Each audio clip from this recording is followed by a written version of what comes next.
everyone, and welcome to The Hash, where we bring you the latest and greatest in crypto and culture. I'm Jen Sanasie. I'm joined by Ben Powers, Anna Baydakova, and Adam B. Levine. Not with us today, Zack, Will, and Naomi, but I think we're going to be just fine without them. Ben, why don't you start us off? It's okay. The fifth elephant in the room can be Miami, because that's where our team is on the ground doing reporting and why we are a foursome rather than a fivesome today. But again, welcome to the show, and I've got the first story of the day. So, cybersecurity software firm NortonLifeLock is allowing users to mine crypto. Specifically, they're allowing them to mine Ethereum. So this is pretty interesting in my mind. This is only available to a small subset right now of Norton 360 customers, but they're trying to roll this out to, I believe, their 13 million customers more generally. And so, Adam, I want to toss this to you off the bat. Like, how effective might this be? You know, we talk so much about kind of the power that it takes and the electricity that it takes maybe to mine Bitcoin. But, you know, talk to me about Ethereum in this regard. What does this say to you? Well, Ethereum is proof of work, so it definitely still runs into those problems to the extent that they exist and are actually problems. You know, kind of the early days of mining, right, in the world of Bitcoin and many protocols was really the sort of democratized process where really anybody who wanted to participate just could kind of just use the hardware that they had lying around, like laptops, you know, things that were not very powerful in order to do it. And as that process becomes more competitive, well, it becomes, frankly, a profession. So in the kind of world of Bitcoin, we've seen this very much become industrialized. In the world of Ethereum, not so much. Ethereum still largely runs off of kind of standard hardware, and certainly you can build specialized rigs around it, but that is not required in the same way that it sort of is for Bitcoin. The thing here that I think is particularly interesting is that this is a very, very mainstream company that is very much not in the business of providing mining, but that does have a reputation with its clients and with its customers that frankly allows them to offer something like this and to claim, perhaps rightly, that it's a much less sketchy or dangerous way to do it. Now, I think some of the takes in CNN's article are a little bit breathless. Let's just call them that. Like their concerns, the concerns that they put forward around how when you mine, you expose yourself to different viruses or Trojan attacks or whatever. That's not really true. That's more of a concern about when you download software that purports to be mining software. Well, sometimes that mining software isn't really mining. Yeah, it's doing that. Also happens with oil pipelines, other things like that. Exactly. So I mean, so like that kind of take on it's a little bit silly, but I think that it is actually significant because it continues this process of normalization that we've seen for cryptocurrency really all along. And if Norton, not a very adventurous company, is thinking that this is a good business for them to get into, enabling their clients to participate in, then, you know, again, it just says to me it's another step along that kind of long path. Ben, I'm curious to hear from you. That article kind of outlined a lot of security precautions that Adam just touched upon there. I want to hear from a security perspective about this, like, very interesting venture for Norton. Like, can they really offer this extra layer of security for miners, or is that just... I mean, I think so. They're a cybersecurity company, right? So it'd be really bad if they open themselves up to a backdoor just by nature of offering any sort of mining thing. So this is going to be a cloud-based wallet. It sounds like the details of exactly how this is happening are a little bit vague. You know, they said they're also looking at other top cryptocurrencies potentially to offer in this regard. But I think that, you know, security is always going to be something that's like a cat and mouse game in some ways. So there are no guarantees at all in this regard. But I don't think this is maybe it's less risky than other forms of mining, but some of the, we had the greatest hits here from a CNN article where we got mentions of Elon Musk, we got mentions of ransomware and stuff like that. And SEO optimization. Exactly. Norton declined to comment on the environmental aspect, it should be noted. But I do think that, it is really interesting to see them sort of out of nowhere maybe offer up this service, and particularly in regards to Ethereum. I thought that was pretty interesting.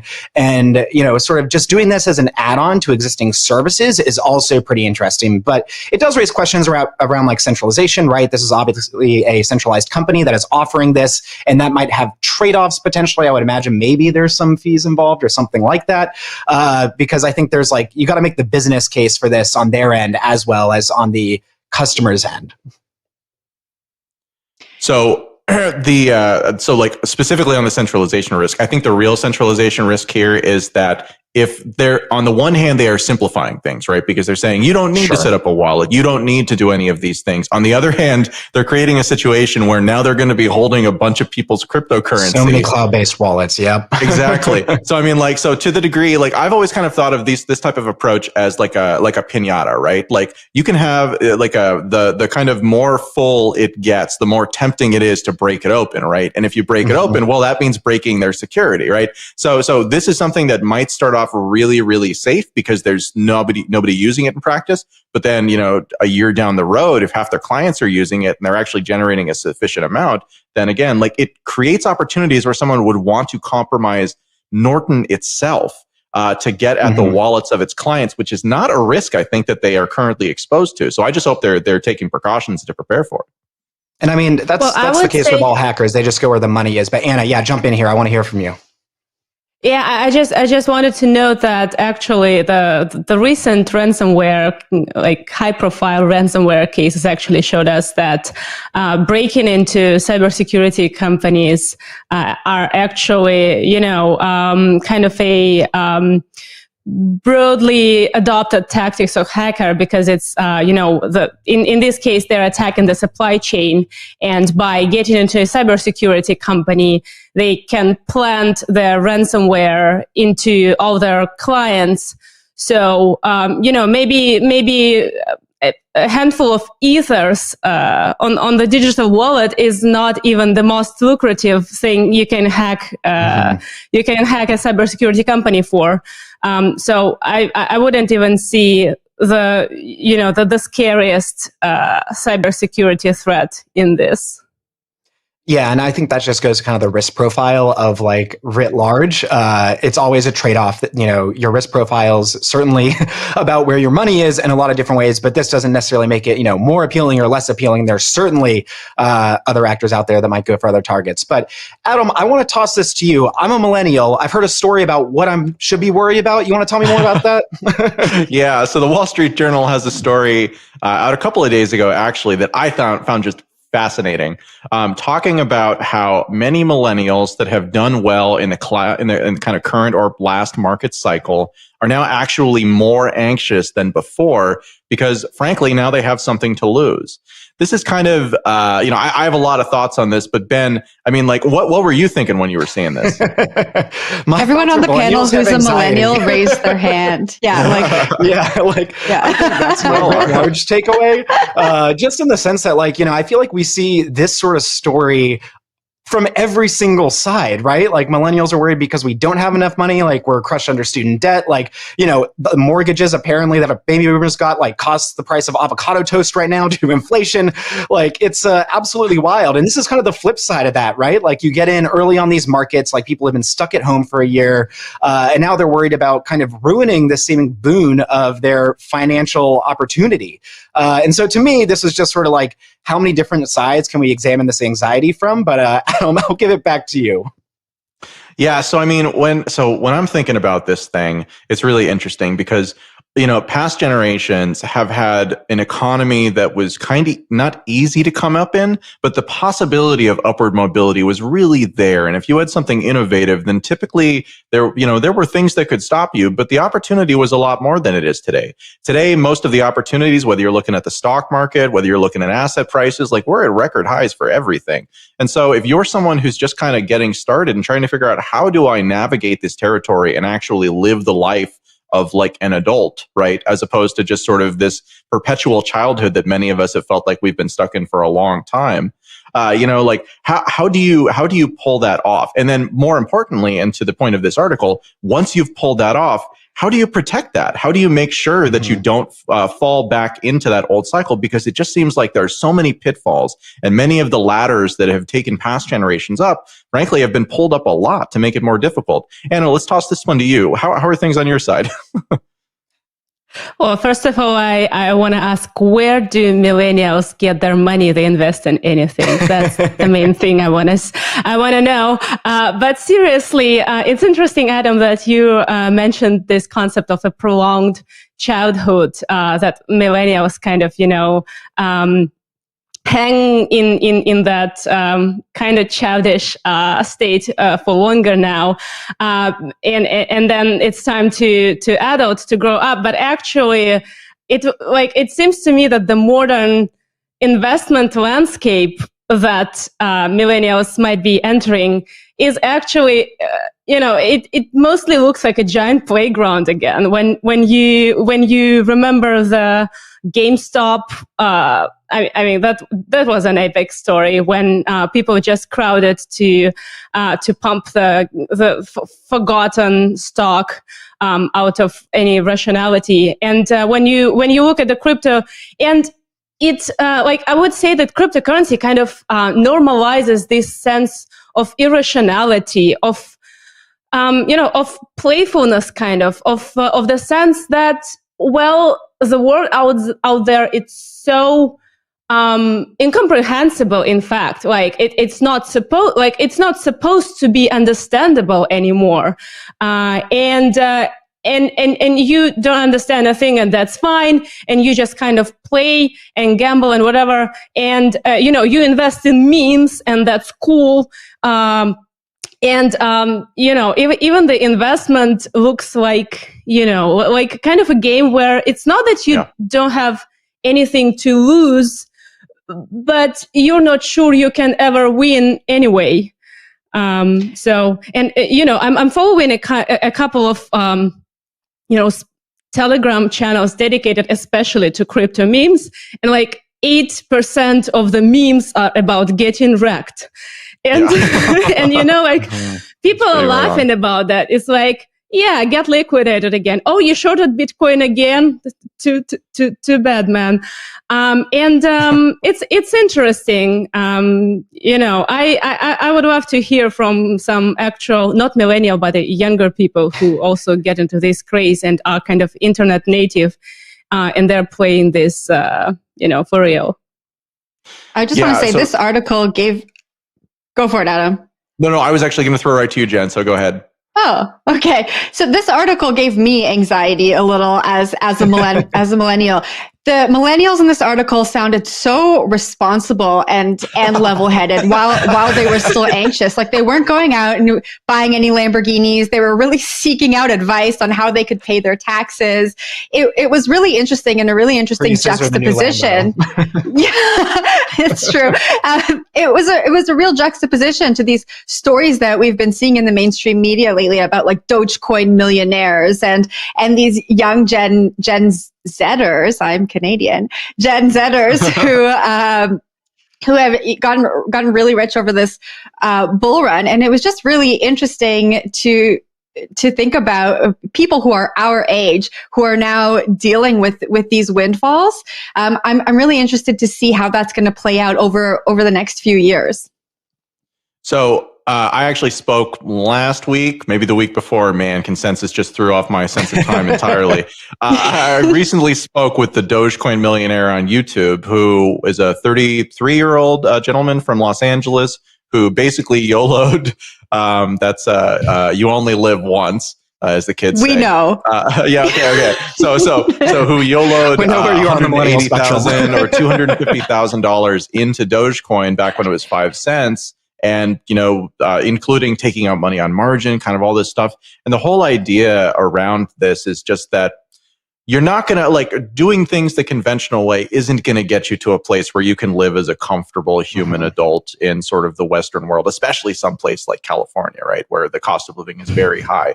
So you kind of might as well just take big, giant risks, because if you lose, well, you're in a slightly worse position than before. But if you win, then you kind of don't have to worry about money for a while. And I got to tell you, that whole not having to worry about money thing is a thing that I've been obsessed with basically my entire life. It's my biggest fears and my biggest concerns all rely around this thing where I have to constantly be thinking about, how am I going to, survive from month to month? How am I going to, again, try to live like a normal human adult that a prior generation, would have a single income, and again, just like you look at kind of how things have gone, and it just feels like things are a lot harder these days to do that. It kind of leads me to a philosophy that I developed maybe about 15 years ago, which is this lottery ticket lifestyle thing, which is basically that if you're working for a paycheck, then chances are pretty good you're not ever going to get out of this rat race. So instead, it's better to focus on projects. It's better to be involved with startups. I think that's why the startup scene is so popular,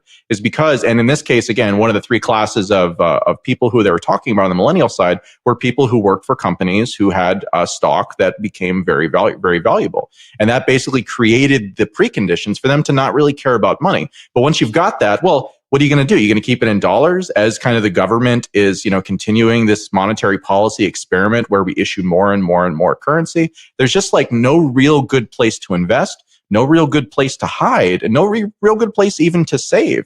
So it kind of creates this weird environment. Ben, I'd like to go to you for last words on this one. No, I just think it really reflects this boom or bust like mentality for this. And I think that's really unfortunate, right? Like I live in New York City and you have people experiencing homelessness right up against like very glitzy skyscrapers. And it feels like there is no middle ground. I think maybe that's part of the reason why we kind of see like people betting on crypto like it's casino chips in some ways without necessarily understanding the tech or the like. But I think, there's definitely ways out of that. But I got to throw it to you, Jen, for a tease. Tell us what we got coming up. Yeah, we're going to take a quick break, but when we come back, Apple co-founder Steve Wozniak loses a lawsuit against Google.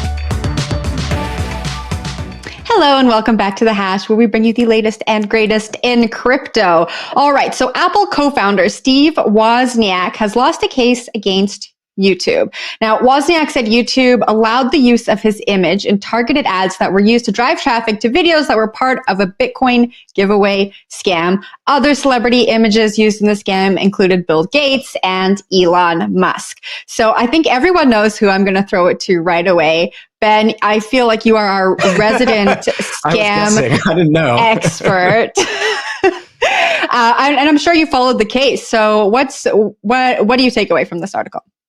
Yeah, so I feel like this case has been played out a number of different times and a number of different platforms and iterations, obviously. YouTube has an issue with scams, like I reported on previously, kind of their like whack-a-mole approach to it. There's no way to like systemically stop it, but you have like billions of hours of video being uploaded to that platform like regularly. And so that just makes the kind of idea of gatekeeping almost impossible. And so they're kind of acting retroactively quite often in these cases as users flag things. So in this one in particular, we get into one of the most contentious, confusing, and misinterpreted laws on the internet, which is Section 230, in terms of which basically protects companies against kind of non-criminal stuff that is posted on them. They're not liable for that. And so that's like what this case came down to. And it's kind of the crux of it. YouTube was not responsible for the content that was posted that was using Wozniak's image. This is something, again, that we've seen play out time and time again. And that law is under a lot of scrutiny right now. It's Section 230 of the Communications Decency Act. And Adam, I want to toss this to you to get your thoughts. I know you and I have had conversations before around Section 230, but curious to hear what you have to say. Yeah, so Section 230 is an interesting kind of passage of law. I think that it is correct here, that this is not something that under Section 230 is the responsibility of YouTube, but there's nuance to it that's kind of important to me, which specifically is that so the reason why these platforms have protection is because the idea is that they're platforms. They allow people to publish things. They're not responsible for what users publish on them. I buy that argument, but I only buy that argument so long as they're actually not taking responsibility for content that is there and doing moderation. I think that there are clear classes of types of things that are illegal, right? Illegal stuff should not be allowed on these platforms. Right. But for things that are not illegal but are controversial, like I'm going to say it here, the COVID coverage, much of that that's kind of been going on, and a lot of political stuff too, YouTube really has taken a position on this. YouTube really has acted to prevent disinformation in their view. But as we see with perhaps the Wuhan lab leak, theory that was first debunked and now undebunked. Well, that's kind of a moving target. And a lot of times these things get politicized. So to the extent that YouTube really does act like just a platform and, takes off things that are illegal, but doesn't take off things that perhaps are unpopular or controversial, I think that those Section 230 protections should cover them. But to the extent that they're doing that other stuff and they are kind of taking a more editorial role, well, I don't really see why they would get excused for stuff like this that literally are scams that are stealing money from people, using IP that does not belong to those people. But on the other hand, they can take controversial stuff off. I think they kind of have to pick a lane here. Well, the suit also pointed towards Twitter. So a similar scam ran on Twitter using the same personalities, and Twitter worked really quickly to disable the accounts that were using the images of these notable people. And part of the argument here was that these were YouTube targeted ads. So YouTube was actually making money off of these ads as well, which kind of adds another layer to this case. And to me, it's still a little surprising that they were able to win the case. But Anna, I'm going to kick it down to you. What did you think? I'm very torn on the matter of social network censorship. I tend to think that I would prefer the world where Facebook would not censor my posts, whatever I say, and neither does Twitter, neither does YouTube. On the other hand, you do have cases like, people like really use social networks to incite violence, like the physical bloodbath in some regions of the world. And, should you do something to that? So it's really interesting to see if we ever get to the point where there are really decentralized social networks which are not censorable in a traditional sense, like as we see it now. What's gonna happen there? Like how these kind of communities can be policed. If they should be, if they want to be policed, how the entire society can look when you see a decentralized, uncensorable, way to express your opinions, and nobody can do anything about that. Because now everybody, no matter how liberal you are or conservative, you tend to think really bad stuff should be censored. Like, I love the freedom of speech, but really bad stuff should be wiped off. But what happens if it can't be? Yeah, I think this gets it. Everybody wants to talk. I know. No, I think this kind of gets at a lot of fascinating questions that we're dealing with in the world right now around politicization of information, just generally trying to assess information in real time as it's developing quite quickly. And also maybe what I think about more in these cases, issues of scale, right? Should companies or should networks have the scale that they do? Because that makes not only any sort of moderation impossible, but also all of the ripple effects and all of the variables that go into this and all the repercussions, so much more than they might have been otherwise. So those are the things I think about in this one. I think there's a lot of nuance. I don't think going hard decentralized or hard centralized is really the answer here. I think we're going to see probably an interesting combination of the two of these things, maybe akin to the sense where we see centralized NFT marketplaces, right? That have elements of decentralization, but also are ultimately controlled by one central actor in case something maybe goes horribly wrong, like that, users lose their NFTs via a hack by not having their 2FA on, just hypothetically saying. But Jen, I want to toss this one back to you for your thoughts. Yeah, so I'm gonna pass it off to Anna to cover our last story, but I do want to get one last thought in there. Anna, while you were talking, and I don't think this can happen, but I just imagine this scenario where we have these decentralized networks and it's just complete anarchy. There's all kinds of things going on there. People are being scammed out of their money. People are there's no I don't want to say regulation, but there's no constraint. And is that a future that we maybe could expect if we go that way? I got to get on this one. Okay. Okay. Can I answer, because I do have an opinion? Yes. Well, I think we're moving to the future where the world can kind of diverge in two ways. There will be the over-controlled absolutely censorable and transparent space that is kind of legal and mainstream. And there will be like a cypherpunk underground where everybody will be kind of, all you think about is flying under radar and get out of that surveillance that, is pretty much omnipresent and can see every step you make. Either you say something or you spend your money or whatever. So this is the dystopian future that I predict. Okay, so this is something I've spent a long time thinking about and actually working on at times too. What I think is going to happen, to Ben's point, is that we are going to see lower layers that are not used by normal users. Effectively, the problem here isn't that YouTube or Twitter or whatever has an opinion about what is or isn't appropriate on their platform beyond what's actually illegal. The problem is that they're monolithic and that they're both the publishing side and the curation side.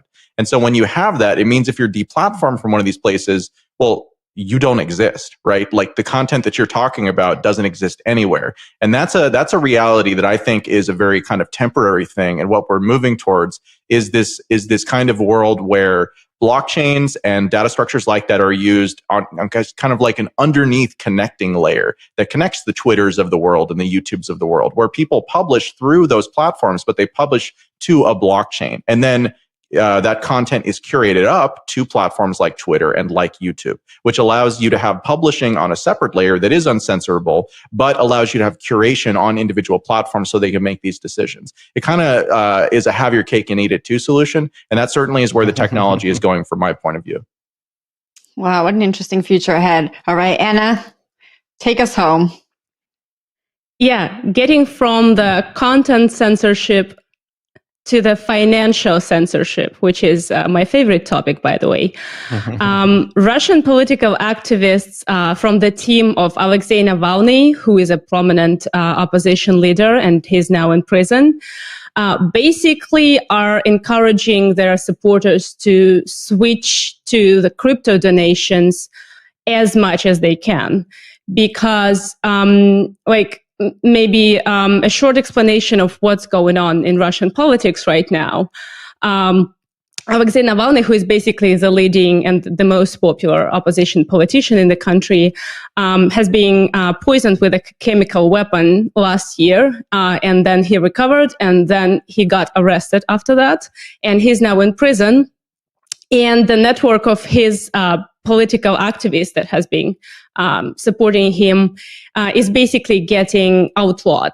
They have been deemed an extremist organization, and everybody who's somehow related to that organization or helping them in any way, can face really serious consequences, both legal and just pragmatical, like losing their jobs. So what the team of Navalny is saying now is like, look, the government is watching everything that you do when you send your money via traditional banking rails. So you shouldn't do that. Like if you want to support us, you can use this new tool, cryptocurrencies. And we are actually willing to teach you how to use them. And we encourage you not to be afraid to use them. It's not a criminal thing. It's not illegal. It's an absolutely legal alternative to cash. So I think like the political activists have been fundraising in crypto for a while, but this is the first time I hear activists like really encouraging people to use crypto and to learn about crypto, because it gives you this kind of exit of this surveilled, controllable mainstream space in which you can be quite vulnerable to to whatever the authorities can do to you. What do you guys think from the outside? I'm curious. I mean, I think that this is a story we're seeing play out more and more, right? Like this really illustrates, unfortunately, I think the fact that people are maybe hesitant to learn about crypto or are not paying attention to it until like it is desperately needed as a way to get out from, maybe centralized authorities that are really scrutinizing this. So I think the idea that we're asking, like, activists are asking people to learn about it is really promising. I think we're seeing this play out all across the world, right? And it really does illustrate kind of the use cases of crypto beyond just maybe this boom or bust like mentality that we talked about previously. And I think this is really interesting. What is, and from your perspective, I know you've been reporting on this and following it super closely, like what's the momentum like behind this? I believe in your story, I saw that this wallet had 660 Bitcoin donated to it previously, but they'd only pulled in, I think, just over one of recent. So is there momentum here? What are you thinking in that regard? You mean the momentum for raising funds or for using them? Maybe both. So not just the momentum for raising funds, but maybe the lack of momentum just based on the stats that I was looking at for a recent surge around Bitcoin donations, for example. Well, yeah, there is a surge in donations recently because there was a significant protest wave following the imprisonment of Navalny. But talking about the momentum, like these past months, the political landscape in Russia hasn't been completely vivid for a while, but now it looks like everything that's not vocally pro regime is getting just exterminated, and you kind of have to look for ways to opt out. You otherwise, you're either compliant in a totalitarian way, or you need to do something else. You need to be out of that system. So I completely can see the situation in which you send a donation to Navalny and, next day your bank account gets frozen, or your employer says, hey, where are you sending your money to? You want to tell me something? You want to quit your job? It's that bad. And this bad means, crypto is needed. Yeah. So, I mean, when you're talking, so the reason why I got interested in this stuff in the first place is that you're really not allowed to compete with money. Money is a series of regional monopolies. So in Russia, again, the Russian government has a monopoly on it. In the US government has a monopoly on it. This is pretty much true across the board. When you introduce something like Bitcoin, it creates an alternative. And that alternative means that people don't have to accept, a system that is frankly not serving their interests, but which they have no other choice around. So again, I think we're just seeing a continuation of that trend where an alternative is needed. Bitcoin suddenly becomes very, very interesting because it presents that alternative in a world that really would prefer there be none. All right. Well, I got to jump in here like I'm Facebook and shut us down and take us home. All right. So Anna, Jen, Adam, thank you so much for joining us today. This was the first 4-set hash. I hope you enjoyed it, everybody. And shouts to Zack, Naomi, Will, who are in Miami right now for some completely unrelated cryptocurrency reason. We have no idea what that's about. But Jen, I hear rumors that you are in fact going to be there as well. So join us tomorrow for the hash at 12 p.m. Tune in. And until then, have a great day, everybody. Bye, everyone. Bye. Thank you.